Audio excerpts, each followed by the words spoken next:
Buenos días, amados, amadas. Un placer poder estar con ustedes aquí todavía digiriendo la bendición de la semana pasada con el pastor Mao. Creo que Dios ponía en mi corazón que fue un mensajero del Señor que vino, pasó y dejó su mensaje y que debemos recapacitar en ese mensaje y tal vez oírla una, dos o tres veces, porque creo que hay mucha palabra, mucho material del Señor sobre lo que quiere en nuestras vidas. Creo que Dios manda así a sus mensajeros para traer convicción y poder poner en nuestros corazones el rumbo que tenemos que tomar.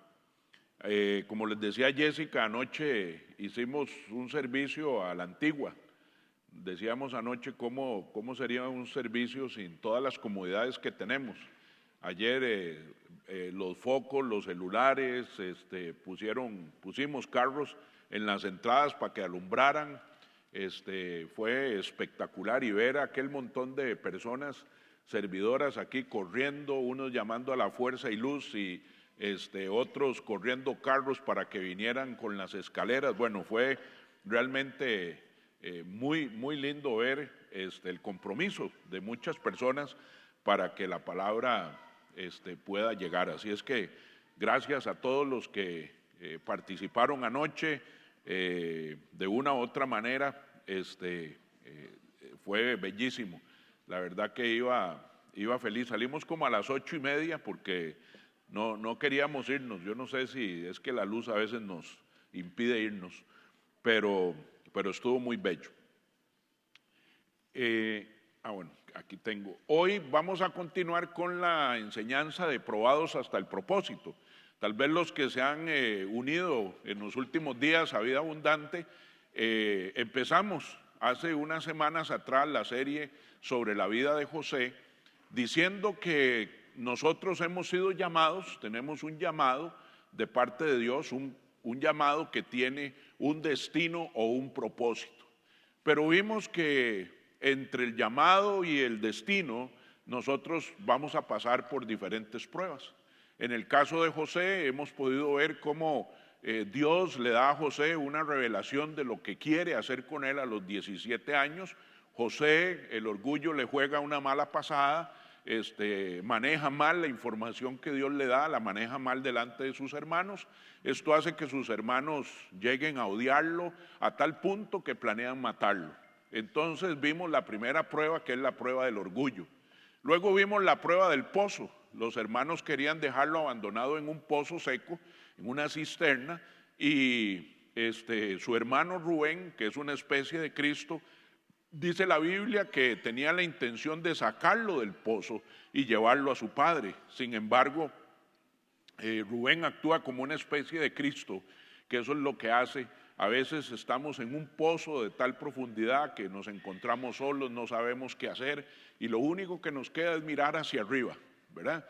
Luego José es vendido a unos mercaderes madianitas y él es comprado por Potifar, que es el jefe de la guardia del palacio del faraón en Egipto.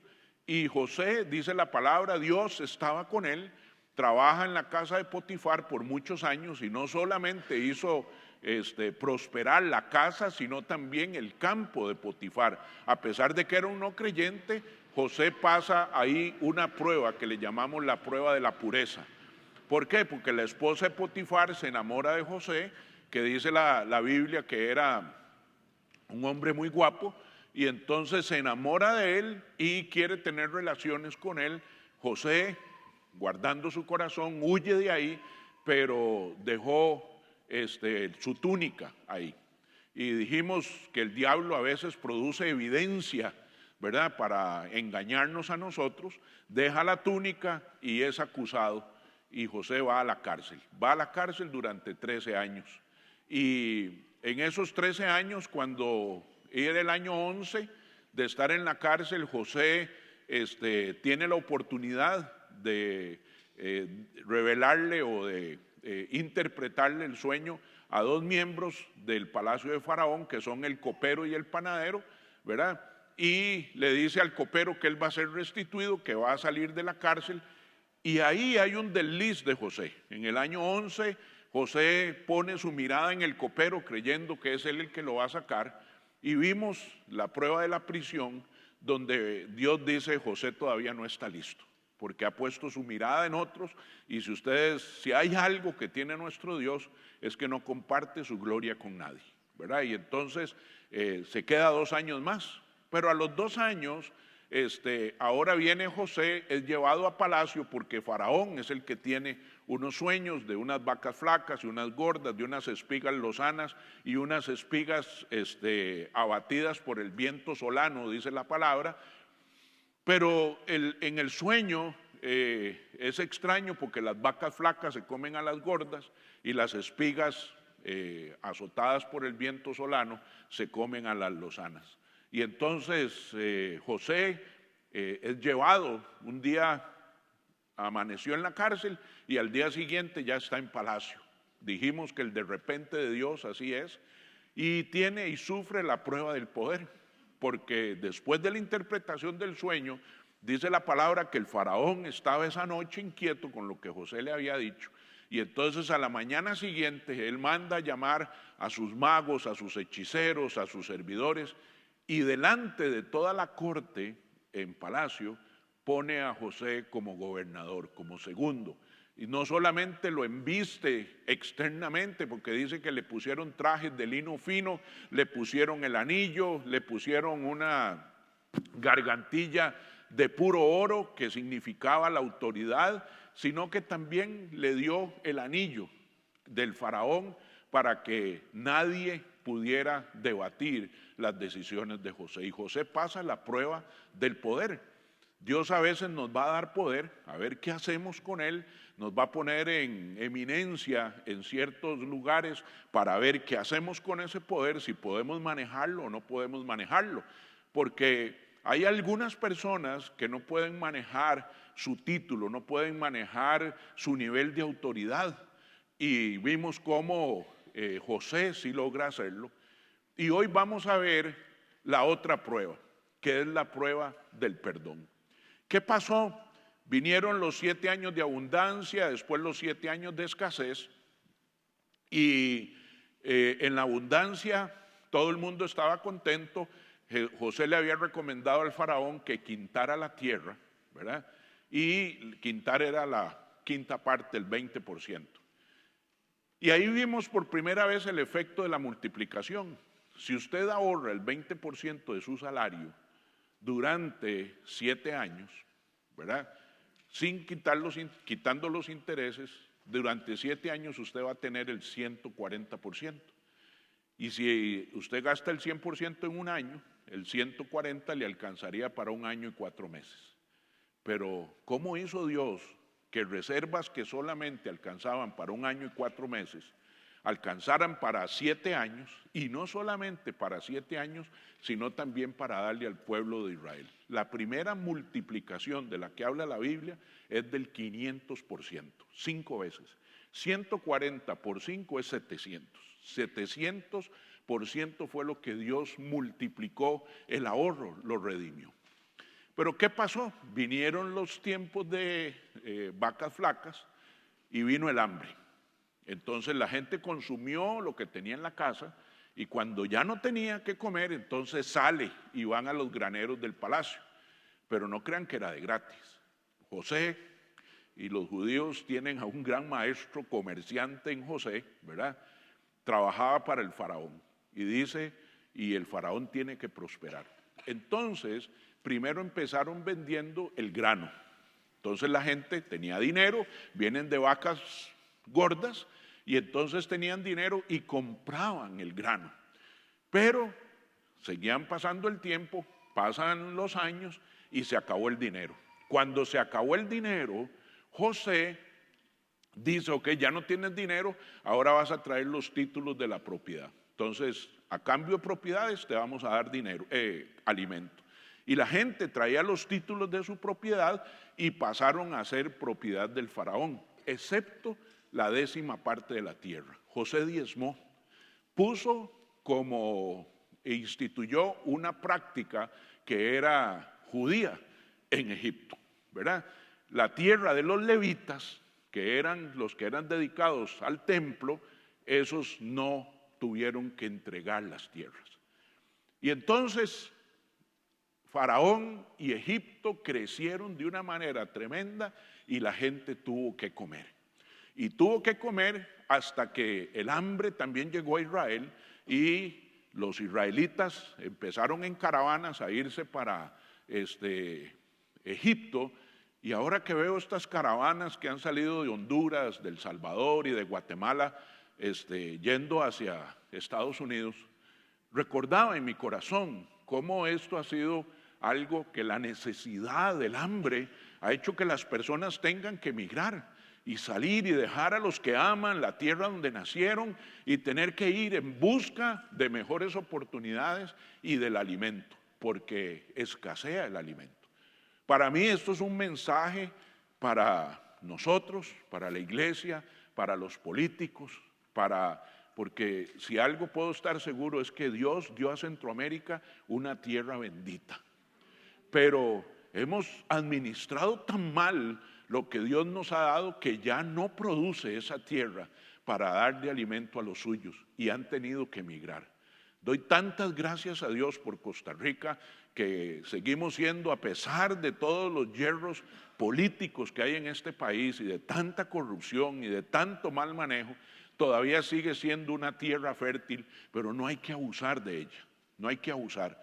Y entonces hubo una migración grande de israelitas hacia Egipto y entre ellos están los hermanos de José. Y todos conocemos la historia. Los hermanos de José llegaron, no se presentaron primero, José los identifica primero y entonces hacen que traiga a su padre, a Jacob, y a su hermano Benjamín, que era el único hermano de sangre de José, porque era el hijo de la misma madre. Y José los bendice y luego regresan otra vez a Israel, pero el padre de José muere. Y el padre de José muere en Israel, José no lo puede ver morir, y luego la historia termina en que José manda a traer los huesos del padre, pero hoy no vamos a hablar de eso. Vamos a hablar del momento en que Jacob muere y ahora José se enfrenta a una prueba. Es la prueba del perdón. Y escúcheme bien, yo quiero que usted hoy ponga su corazón. Si usted y yo no podemos pasar la prueba del perdón, no vamos a llegar al destino. La prueba del perdón está en el corazón de cada uno de nosotros. La vida nos ha maltratado, la gente nos maltrata, la gente nos traiciona, la gente que tenía que cuidarnos no nos cuida, la gente que tenía que protegernos no nos protege, la gente que tenía que guardar mi corazón no guarda mi corazón.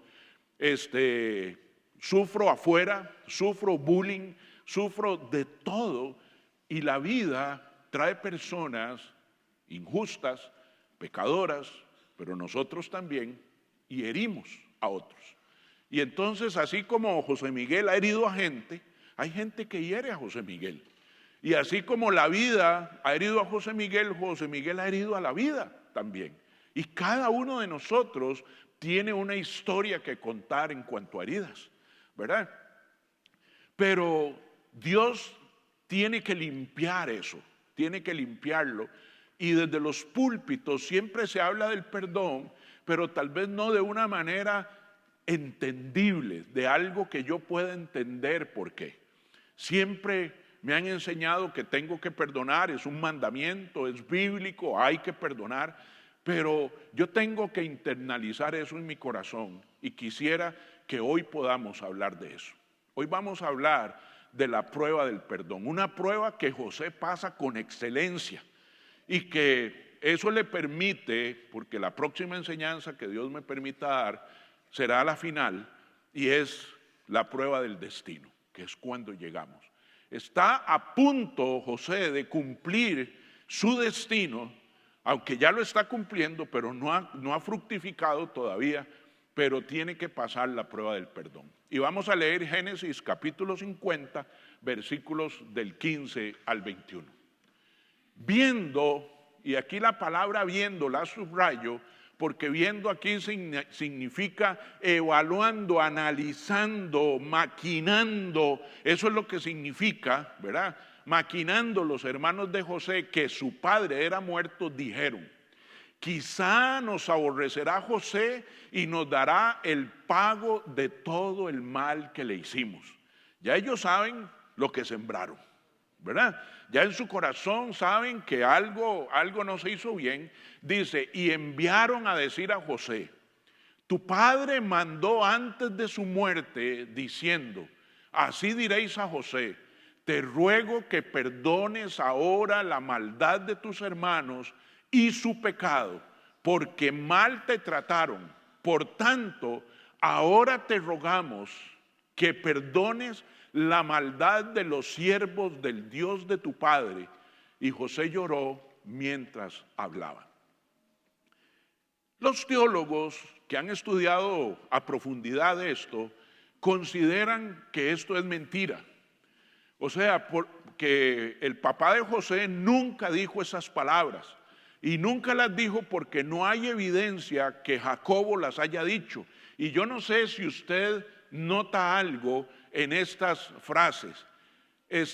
Si estaban mandándole a decir lo que el papá había dicho en su lecho de muerte, que es la última voluntad, y ustedes saben que la última voluntad de un judío se cumple, porque sus hijos la respetan, aquí está la clave.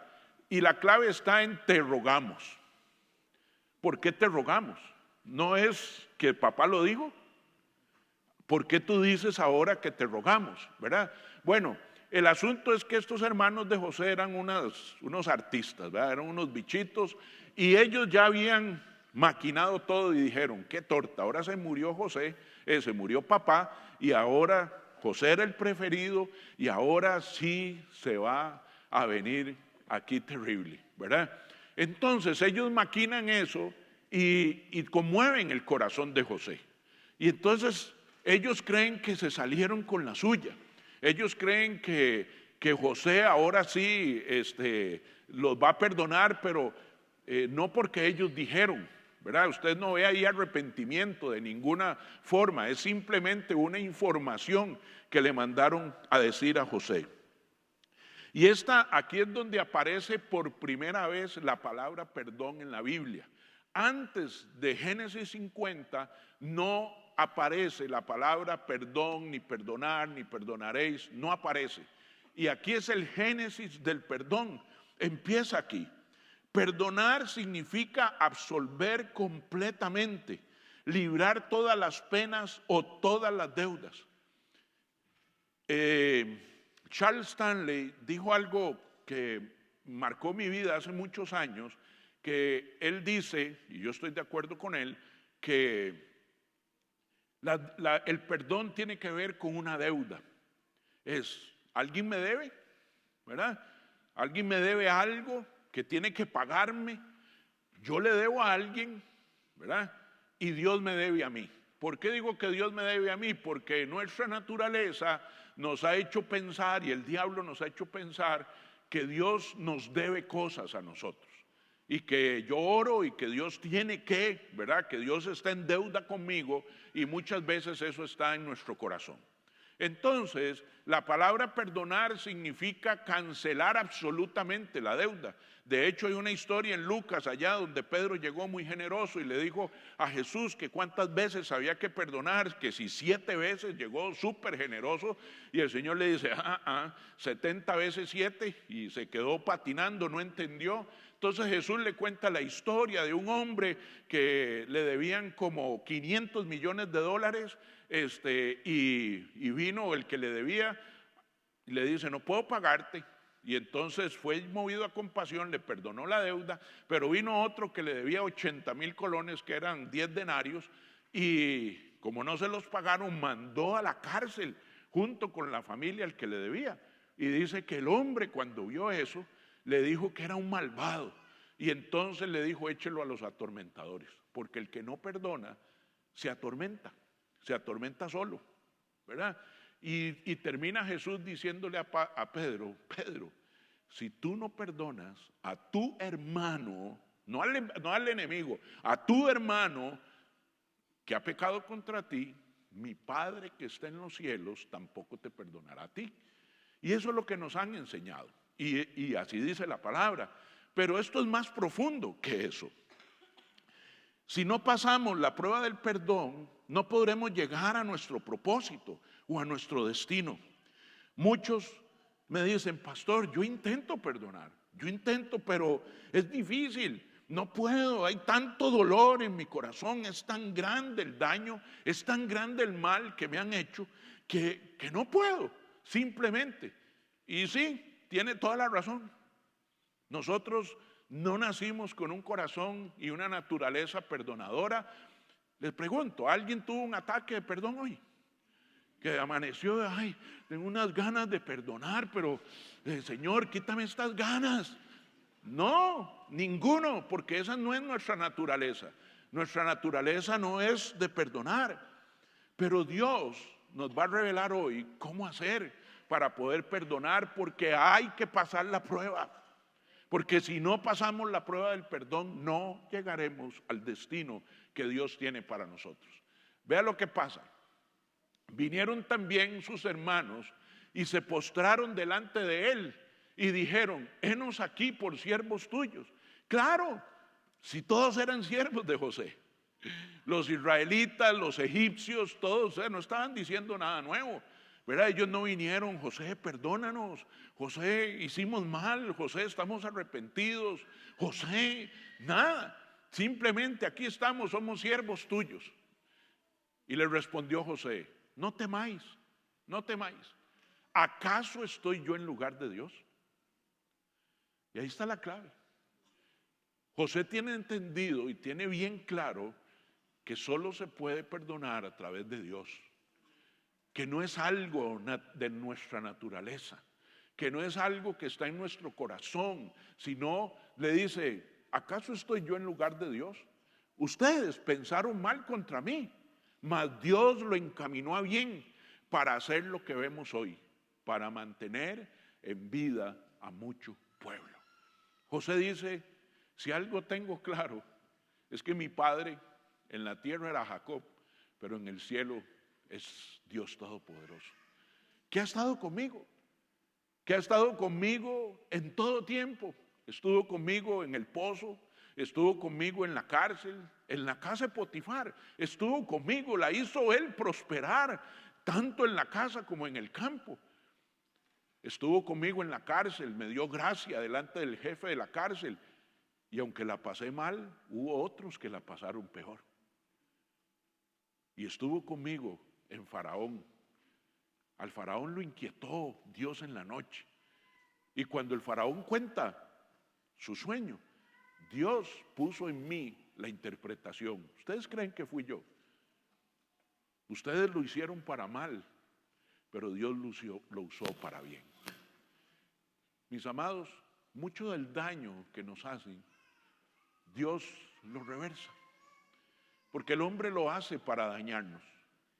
Nosotros hacemos mal para dañar. Pero Dios lo revierte cuando es a sus hijos. Cuando es alguien como José, que tiene una relación profunda con él, que habla con él, que conoce su voz, que lo siente caminando con él, entonces Dios habla con él. Y les dice, ahora pues, no tengan miedo, porque dice la Biblia que habían venido llenos de miedo. No tengan miedo, yo os sustentaré a vosotros y a vuestros hijos. Así los consoló y les habló ¿a dónde? Al corazón, no a la mente, no al entendimiento, porque nunca hubieran podido entender cómo alguien, yo le pregunto, si un hermano suyo lo hubiera vendido a usted a los 17 años, ¿usted tendría en su corazón así el gran deseo de perdonarlo? No, eso no va a pasar en nuestros corazones. Y por eso José les habla al corazón, y de eso vamos a hablar más adelante. La gran pregunta es, ¿cómo logramos perdonar? ¿Cómo hacemos para que el perdón pueda fluir de nuestra vida? Lo primero es soltar. Y ya vamos a ver qué significa soltar. Soltar de juicio, soltar de aquello que me tiene a mí amarrado y aferrado a aquella o aquellas personas que, como he dicho, no merecen ningún perdón mío, porque han hecho daño a mi corazón, a mi vida, desde pequeños. Los hermanos de José le dijeron: quizás nos vas a aborrecer, quizás se desquite de todo el mal que le hicimos. Así que enviaron mensajeros. Y como les dije, eso fue una mentira, porque la Biblia no registra nada. Cuando fueron a reunirse con él, le dijeron: somos tus sirvientes, claro. Y eso no es arrepentimiento. Entendemos que tienes autoridad, eso lo entendemos. Pero nunca pidieron perdón. Pregunta: ¿podrías perdonar a alguien que miente, que manipula y que actúa en contra tuya? ¿Así de fácil? No, la respuesta es no. Y esa es la prueba. Y si no perdonamos, nos colocamos entonces en el lugar de Dios. Y eso fue lo que les dijo José. Levítico capítulo 19, versículo 18, dice: no te vengarás, ni guardarás rencor a los hijos de tu pueblo, sino amarás a tu prójimo como a ti mismo. Yo Jehová, esa es la firma. Yo Jehová. Dice que no nos debemos vengar. ¿Por qué no perdonamos? Porque nosotros estamos esperando la venganza. Estamos esperando el momento preciso para sacar la daga contra aquel que ha hecho daño contra nosotros. Romanos capítulo 12, versículo 19 dice: no os venguéis vosotros mismos, amados míos, sino dejad lugar a la ira de Dios, porque escrito está: mía es la venganza, yo pagaré, dice el Señor. El asunto aquí, no crean que es que Dios dice: uy, esa sangre déjemela a mí. No, Dios no funciona así, porque si Dios quisiera mi sangre, porque yo necesito perdón también, ya lo hubiera hecho. Pero ¿qué necesita Él? Él necesita que mi corazón se postre delante de Él, le reconozca y que yo pueda cambiar mi vida. Y que si ando por la vida haciendo daño, ya no lo haga. Esa es la venganza de Dios. La venganza de Dios es traerme a sus caminos. Pero el ser humano no lo entiende. Pero hay una orden: no os venguéis. No es nuestro trabajo. No nos toca a nosotros sacarnos el clavo. La palabra venganza significa hacer justicia ante algo injusto. Y Dios nos dice que no lo hagamos, pues es imposible hacer eso. Y la razón es porque no somos justos. Y aclaro, usted y yo no somos justos por naturaleza. Usted y yo hemos sido justificados para ser justos delante de Dios, que es muy diferente a haber nacido justo. Si yo hubiera nacido justo, tengo el derecho de juzgar, tengo el derecho de dictar sentencia, pero no es mi caso, ni el tuyo tampoco. Entonces Dios dice: la venganza es solo para los justos. ¿Por qué? Porque un justo sí conoce toda la historia. Un justo conoce toda la verdad. Un justo conoce el principio y el fin, conoce la intención. Un justo conoce todo. Y ninguno de nosotros tiene esa capacidad. Solo Dios conoce lo que hay escondido en nuestro corazón.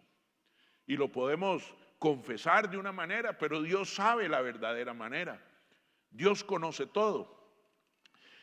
Si vivimos la vida sin perdonar, siempre estaremos tratando de vengarnos, tratando de reivindicar aquello que pasó, y pasaremos la vida tratando de probar algo en lugar de complacer a alguien. Complacer a Dios. Mía no es la venganza. No tengo nada que probar, pero sí a quien complacer. Y eso lo impide la venganza. ¿Cuántas veces nos imaginamos confrontando a alguien, diciéndole las verdades en la cara, y el Señor nos dice: perdónalo? Pero señores, que eso está mal. Claro, por eso hay que perdonar, porque si estuviera bien no hay nada que perdonar. Pero señores, que eso es injusto. Es que lo está diciendo un injusto. Perdónalo. Sí nos toca confrontar, pero nos toca perdonar. Nos toca decir, listo, vamos para adelante. Lo que pasará después con eso no es mi trabajo, no es mi problema. Cómo Dios lo maneje, cómo Dios haga, es trabajo de Él. Nos toca a nosotros ponerlo sobre la mesa, confesarlo y perdonar lo que haya que perdonar. Si él o ella se equivocaron contigo, tendrás que perdonarlos. Se perdona a los que se equivocaron, los liberamos. No importa lo que digan con su boca, si los repasas con tu mente, es porque aún no has podido perdonarlos. Usted dice, ya yo perdoné, pero cada 3 meses estoy otra vez con la mente dándole y dándole, entonces no has perdonado. Porque Pedro, si no perdonas de todo corazón, mi Padre que está en los cielos tampoco te perdonará a ti. Y serás entregado a los atormentadores. Otra versión dice, serás entregado al verdugo. Porque eso que anda en la mente nuestra, dele día y noche, no nos deja dormir. Dios no repasa nuestros pecados en su mente. Eso es soltar. ¿Están conmigo, amados? Eso es lo primero. Lo segundo es recibir. Para poder perdonar, yo tengo que aprender a recibir perdón. Y eso es muy difícil. Mateo capítulo 6, versículo 12. Y perdónanos nuestras deudas, como también nosotros perdonamos a nuestros deudores. ¿A dónde está este versículo? En el Padre Nuestro. ¿Cuántos hemos orado el Padre Nuestro? Podemos levantar la mano. ¿Alguna vez en su vida? Le tengo malas noticias. No cumplimos lo que oramos. ¿Sabe? La palabra clave aquí es cómo. ¿Cómo significa de la misma manera? O sea, cuando oramos el Padre Nuestro, dice, y perdónanos nuestras deudas de la misma manera que también nosotros perdonamos a nuestros deudores. Y usted y yo sabemos que eso no es cierto. Pero Dios quiere que sea cierto. El Señor dice que nosotros vamos a recibir perdón de nuestras deudas de la misma manera en que nosotros podemos perdonar a otros, pero hay un impedimento para el cómo. Hay algo que no me deja efectuar o ejecutar el cómo, y es que yo no he aprendido a recibir. Le hemos estado diciendo a Dios, ¿me perdonarías de la misma forma en que yo perdono a los demás? La Biblia dice que lo que de gracia recibimos, de gracia demos. Hemos recibido libremente, entonces podemos perdonar libremente. Pero si no hemos recibido libremente, entonces no podemos perdonar libremente. Y si tenemos problemas para perdonar, es porque tenemos problemas para recibir perdón. Anoche no les pude enseñar esta frase que escribí.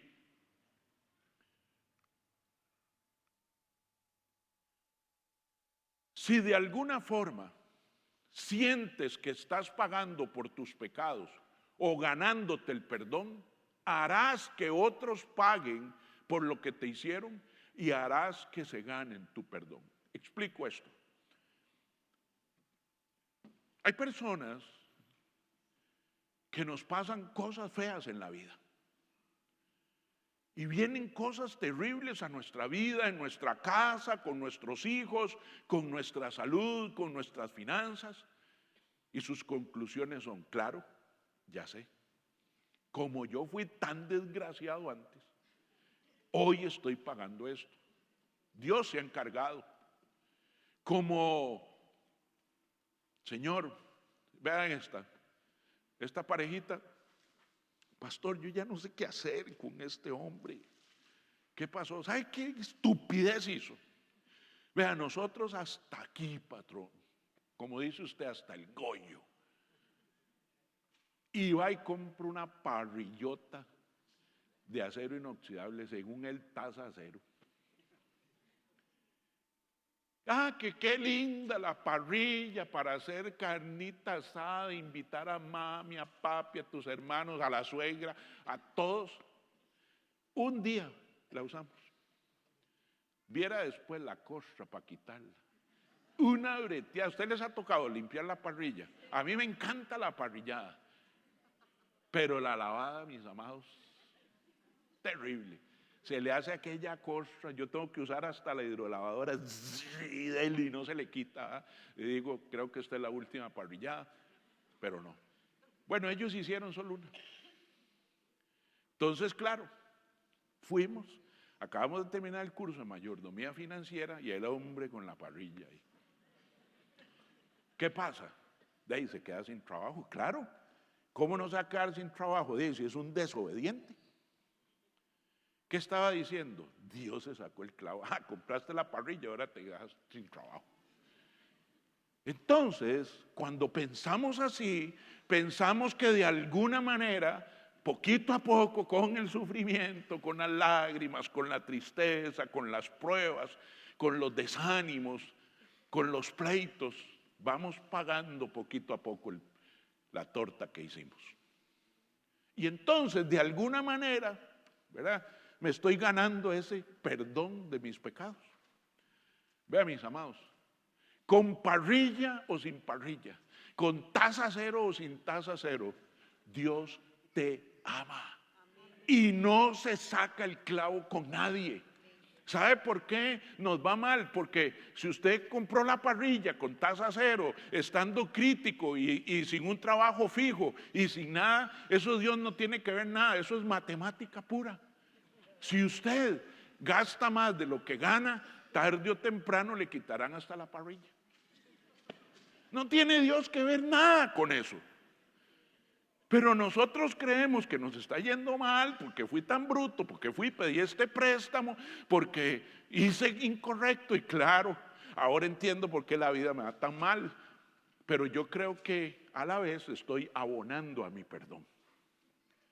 Entonces, cuando yo creo eso, sucede lo siguiente: haré que otros paguen por lo que me hicieron y que también se ganen mi perdón. Entonces es el padre que está esperando que el hijo le pague lo que le debe. Que el hijo es el que tiene que venir a mí, ganarse mi perdón. No, no es así. Qué pena, porque el Señor dice, lo que yo te di de gracia dalo a otros. Mi perdón, ya lo tienes. Es gratuito. No tenés que pagarme en bonos, ni en tasa cero, en nada. Es gratis. Aprende a recibir mi perdón.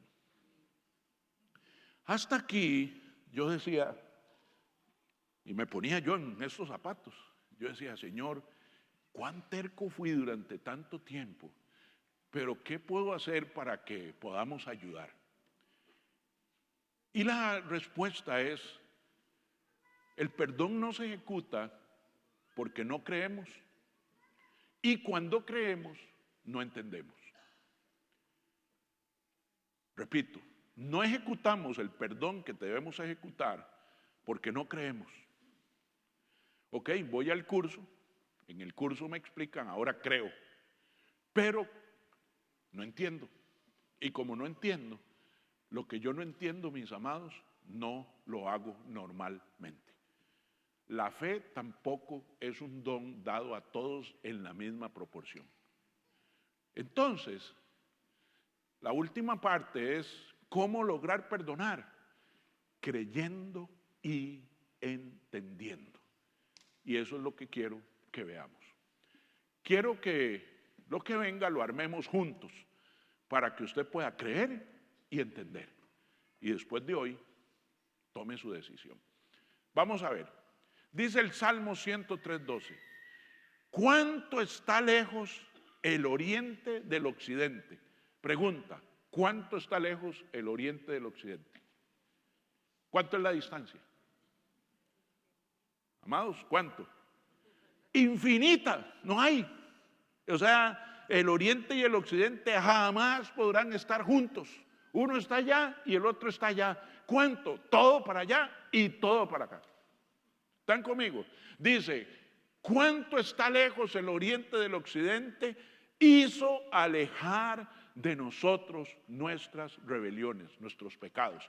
O sea, Dios tomó nuestros pecados y los mandó para todo allá y para todo allá. ¿Cuánto quedó aquí? Nada. Yo puedo correr tras ellos. ¿Y cuándo los voy a alcanzar? Nunca, porque la distancia es infinita. Y voy por aquellos. ¿Y cuánto? Cero, infinita. ¿Cuánto Dios hizo con mis pecados? Los dispersó así. Tome, José, para allá. Y José, ya no tienes pecados. Ya, yo pagué por eso. ¿Ok? La pregunta es, ¿y qué los hizo? Sí, ya sabemos que los puso a esa distancia de nosotros, pero ¿y qué los hizo? Isaías 53:6. Todos, ¿cuántos? Nosotros. Incluye a usted, al pastor, al servidor, a todos. Todos nosotros nos descarriamos como ovejas. Cada cual se apartó por su camino. O sea, hicimos como nos dio la gana.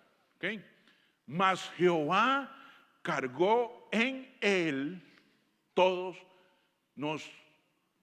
en él el pecado de todos nosotros. Entonces Dios lo disparó para allá y lo puso ¿a dónde? En él. Los tomó todos. Ya no hay pecado. Ya no hay pecado. Sigamos. Habacuc 1:13. Muy limpio eres de ojos para ver el mal. ¿De quién está hablando Habacuc? De Dios. Dice que Dios es tan puro, es tan limpio que no puede ver el mal. Y eso es como las doñitas dicen, a esa no quiero ni verla. Dios dice lo mismo. A ese pecado no puedo ni verlo, no puede. Muy limpio eres de ojos para ver el mal, ni puedes ver el agravio. ¿Por qué ves a los menospreciadores y callas cuando destruye el impío al más justo que él? Nosotros tenemos que entender que la pureza de nuestro Dios no se puede mezclar con mi pecado. Dios no puede verme a mí. Si hubiera dejado ese pecado y no lo manda para allá y para allá y se lo lleva a él, no me podría ver a mí. Porque, ¿qué ve en mí? Un pecador. Y él es tan puro de ojos que no puede ver a un pecador, ¿verdad? Entonces, dice, sin embargo en Job dice, no apartará de los justos sus ojos. Antes bien con los reyes los pondrá en trono para siempre y serán exaltados. Qué raro.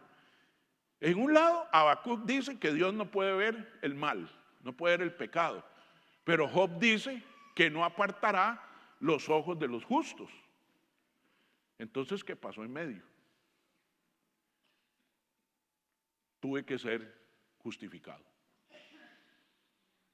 Me quitó el pecado, pero alguien pagó por esa deuda, ¿verdad?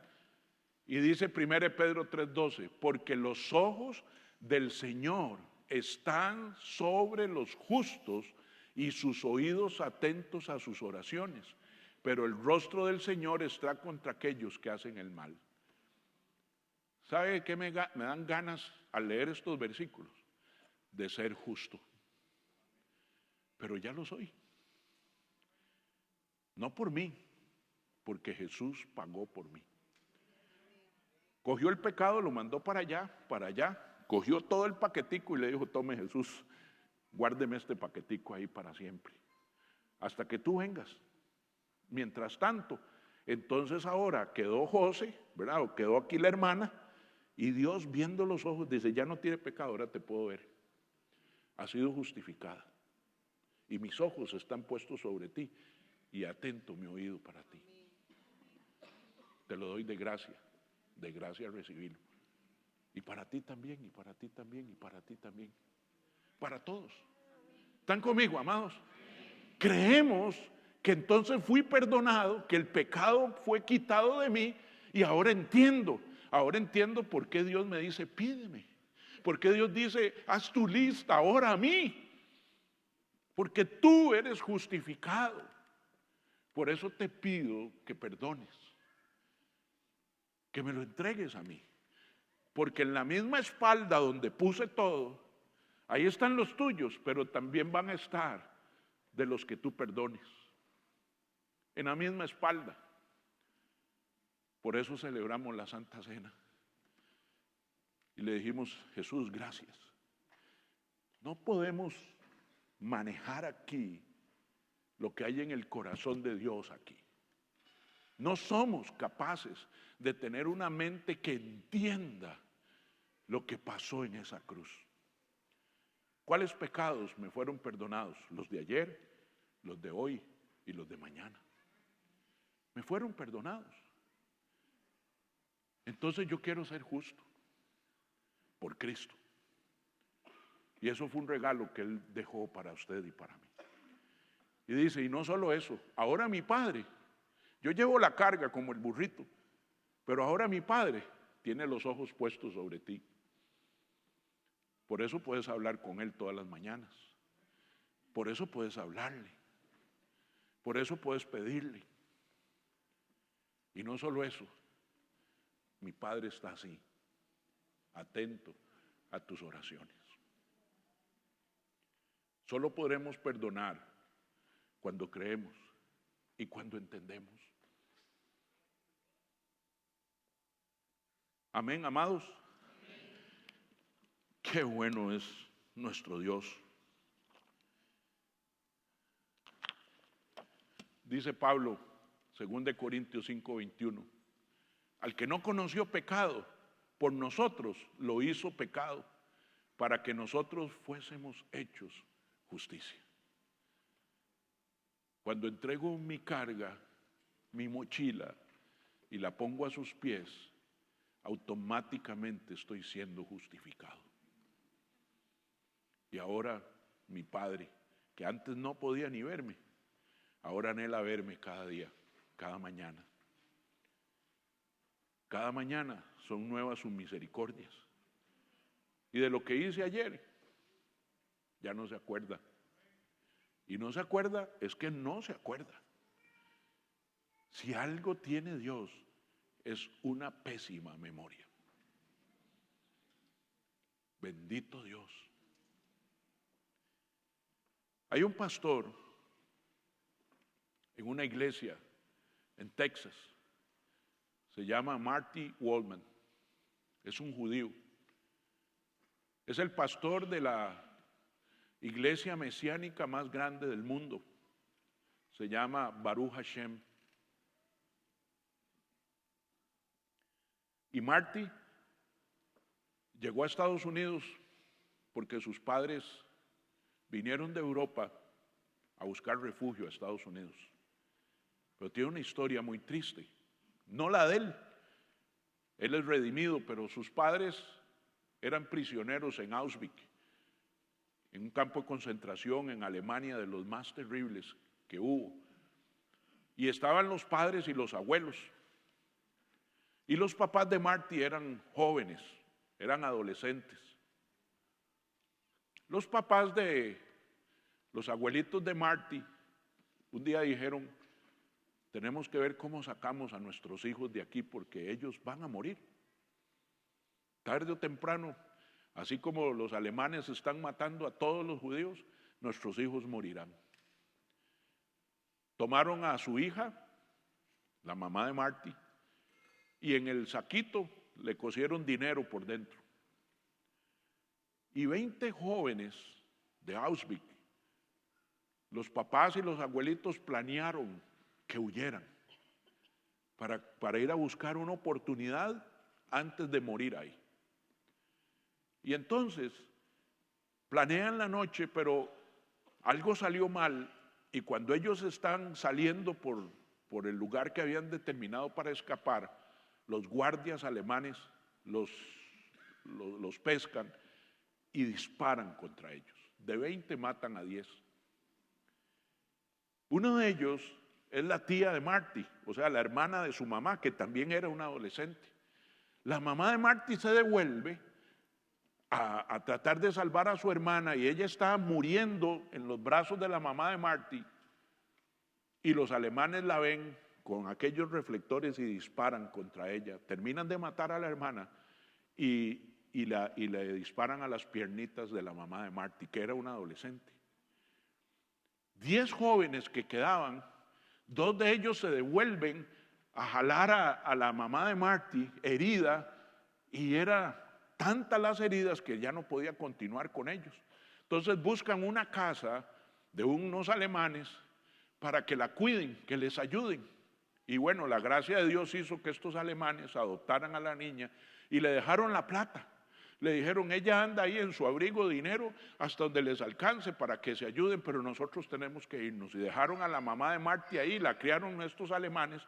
Y los muchachos, los 10 que quedaban, hicieron un hoyo para vivir ahí durante el día, lo taparon con hojas para que no los reconocieran y en la noche salían a buscar algo que comer y todos regresaban y ahí quedaban. Pero un día los alemanes los descubren y los hacen salir del hoyo.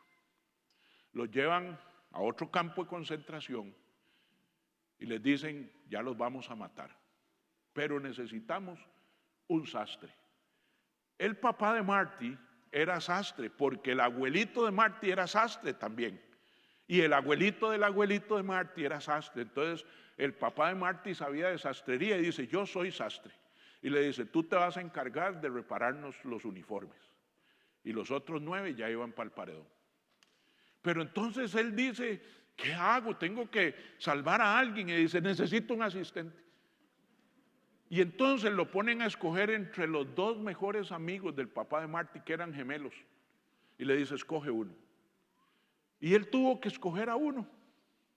Y los otros 8 ya murieron. Se quedan ahí trabajando, pasan los años, los rusos empiezan a invadir Alemania, ya van ganando la guerra, los alemanes se dan cuenta, no quieren dejar rastro de nada. El papá de Marty oye que los van a matar a ellos para que no queden testigos. Y entonces esa noche se roban 2 caballos y huyen buscando a los rusos y logran escapar. Ya habían pasado muchos años. Entonces los rusos llegan, liberan a los judíos y el papá de Marty con su amigo empiezan a buscar a la mamá de Marty. Ya era una muchacha que ya había crecido y logran llegar a la casa donde estaba. Los alemanes la habían cuidado bien y se reencuentran ahí. Se enamoran, se casan, tienen a Marty y luego ellos van a Estados Unidos y regresan.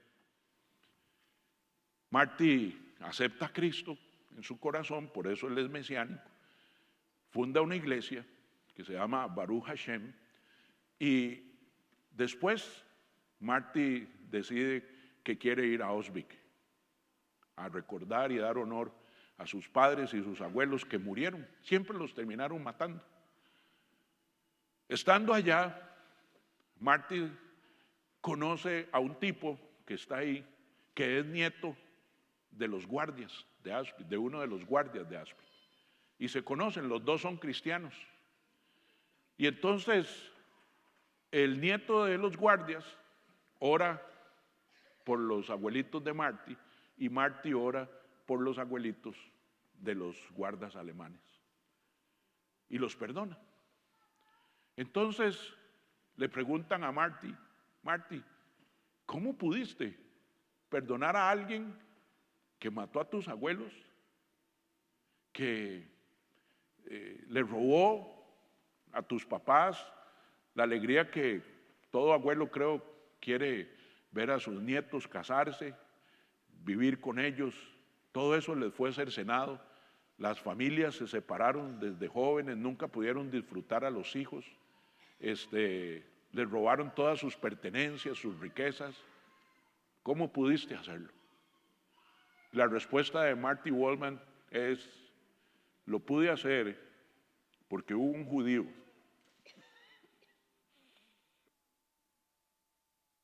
que siendo hijo del rey, se despojó a sí mismo.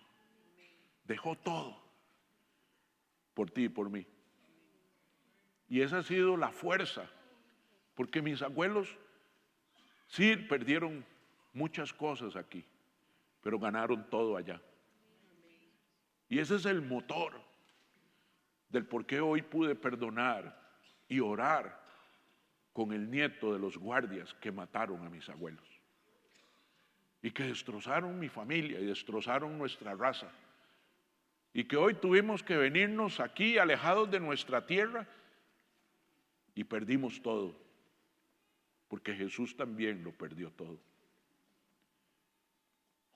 Siendo Dios, tomó forma de hombre y se despojó a sí mismo.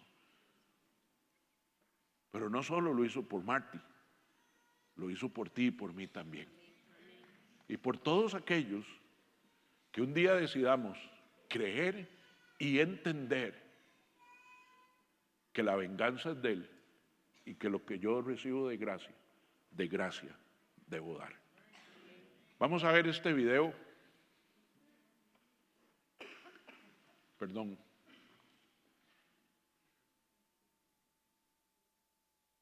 Ponía bombas. Aquel día decidieron masacrar Madrid y, bueno, pues uno de esos 3 coches fue el de mi madre. La bomba explotó justo antes de que me dejase a mí en el colegio.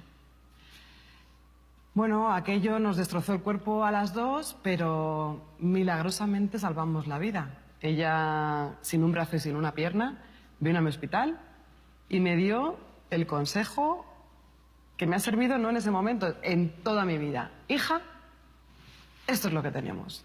Y con esto vamos a tener que vivir toda la vida. Tenemos 2 opciones. Vivir amargada, sufriendo, maldiciendo a los terroristas, que tienes todo el derecho del mundo por lo que nos ha pasado, o decidir que tu vida empieza hoy y que vas a luchar por tener la vida lo más parecida a la vida que tú tenías. Yo con 12 años lo tuve clarísimo. Mamá, he nacido sin piernas. ¿Quién no tiene algo o alguien a quien perdonar? Yo creo que el perdón es la base de tener una vida plena y feliz. Yo no perdono por ellos, por su tranquilidad. Yo perdono por mi felicidad, mi tranquilidad, mi paz interior, por estar bien conmigo misma. Cuando alguien te hace daño, se crea como un hilo invisible, ¿no? Que va de ti a esa persona que te ha hecho daño. Y en cierta manera, tú sigues tu vida, pero te sigue doliendo. Y entonces tienes a esa persona con ese vínculo en tu casa, en tu trabajo, en tu vida diaria, en tu familia. Bueno, pues cuando tú le perdonas, ¿sabes lo que haces con ese hilo? Lo cortas, como con unas tijeras, cortas ese vínculo con quien te ha hecho daño y le dejas ir.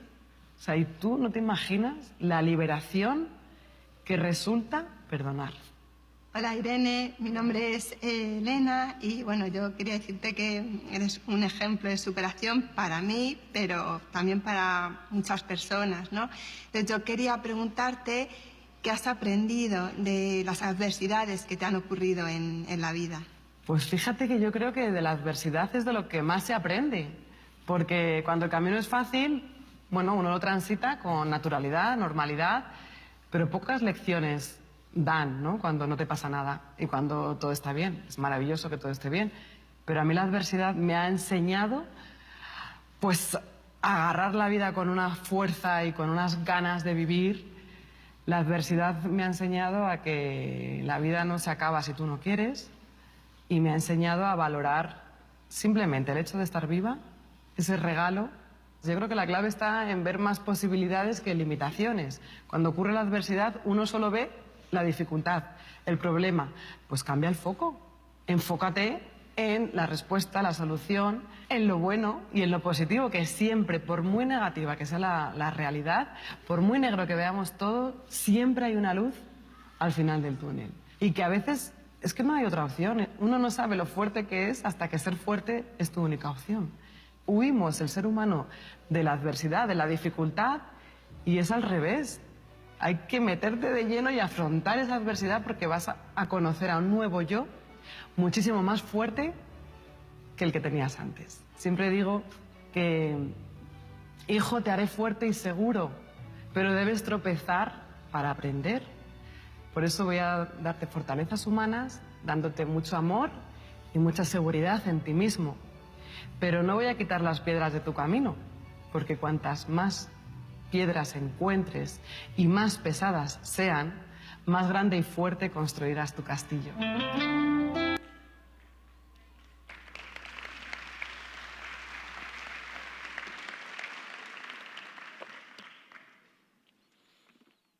Dios es bello, ¿verdad?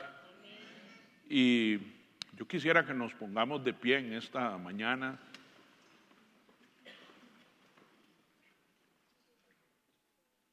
Y quiero invitar a 3 tipos de personas hoy.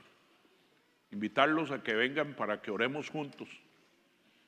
Quiero invitar a los que tienen que soltar algo o a alguien que les ha hecho daño, que les está haciendo daño, alguien que tal vez en nuestro corazón decimos no se merece. Quiero invitar a los que necesitan hoy recibir perdón, decirle: Señor, yo necesito recibir de gracia tuya el perdón para mi vida.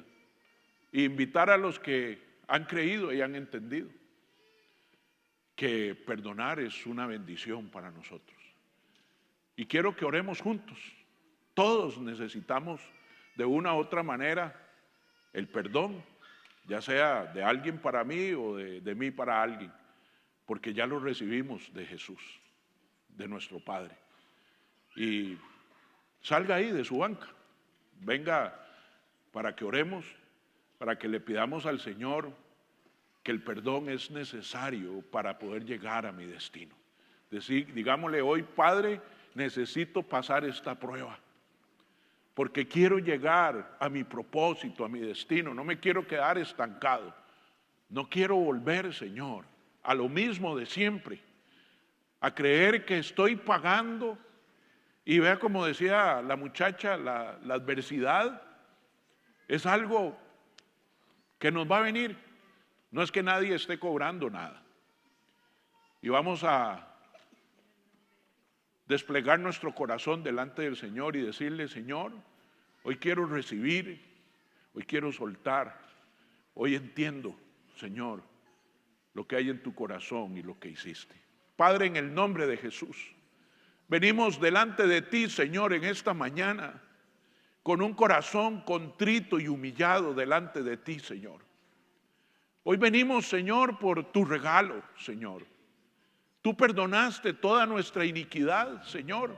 La pusiste tan lejos, el oriente está del occidente, Señor. Ahí te llevaste lo feo mío, Señor. Ahí te llevaste mis iniquidades, mis malos pensamientos, Señor, mis malas obras, mis malos actos, Señor, mis malos comportamientos. Ahí te los llevaste, Señor.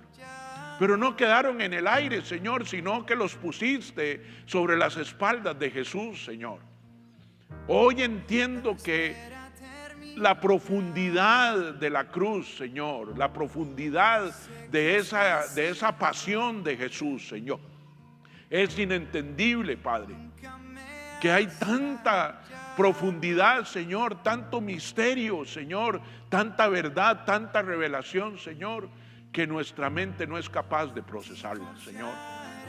Y hoy decido creer, Señor, de que el perdón abre las puertas de mi libertad, Señor. Que el perdón, Señor, suelta de juicio, Señor. Que el perdón trae, Señor, bendición a mi vida, Señor. Y que tú, Señor, entonces me puedes ver.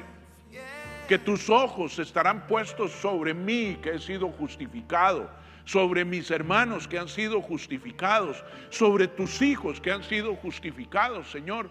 Hoy me declaro justo en el nombre de Jesús. Y quiero, Señor, que tengas tus ojos atentos a mí y tu oído inclinado a mis oraciones. Hoy entiendo, Señor, que muchas oraciones, Señor, no han pasado del techo.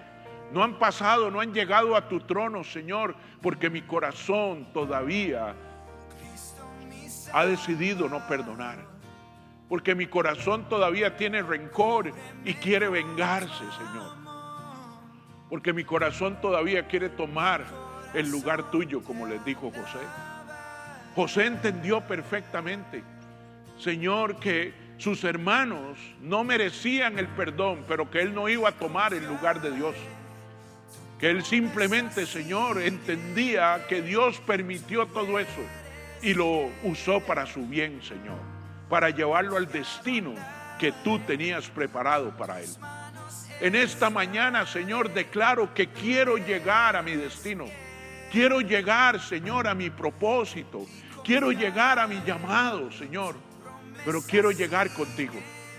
Quiero llegar, Señor, tomado de tu mano, para que tú abras las ventanas de los cielos y me digas: hijo, mira, todo esto es para ti, porque has pasado la prueba. Has pasado la prueba. Y eso es lo que anhelo en mi corazón en esta mañana, Señor. No quedarme reprobado, Señor, en la prueba del perdón. Quiero, como José, Señor, poder decir: no tomaré tu lugar, Señor, sino más bien yo daré a ti y a los tuyos y a tus hijos. Yo, Señor, cuidaré de lo que tú me has dado. Gracias, amado Dios. Gracias por este mes que terminó y el que ha empezado, Señor. Gracias porque será un mes, Señor, de restitución. Un mes, Señor, donde pondrás las cuentas claras, Señor. Un mes donde tú, Señor, traerás paz a mi corazón. Porque hemos podido, Señor, hacer el ejercicio de soltar, de recibir, Señor, y de creer y entender que es para mi bien. No quiero ser entregado al atormentador ni al verdugo, sino que quiero, Señor, que te complazcas, porque he obedecido lo que tú has pedido. Llévanos con bien a casa, guárdanos esta semana, Señor. Guárdanos en el hueco de tu mano, Señor. Guarda a nuestros hijos, a nuestros nietos. Bendice nuestro trabajo, el fruto, Señor, del lugar donde nos has puesto a traer el sustento. Bendícelo, Señor, en el nombre de Jesús. En el nombre de Jesús. En el nombre de Jesús. Amén y amén. Dios les lleve con bien, mis amados.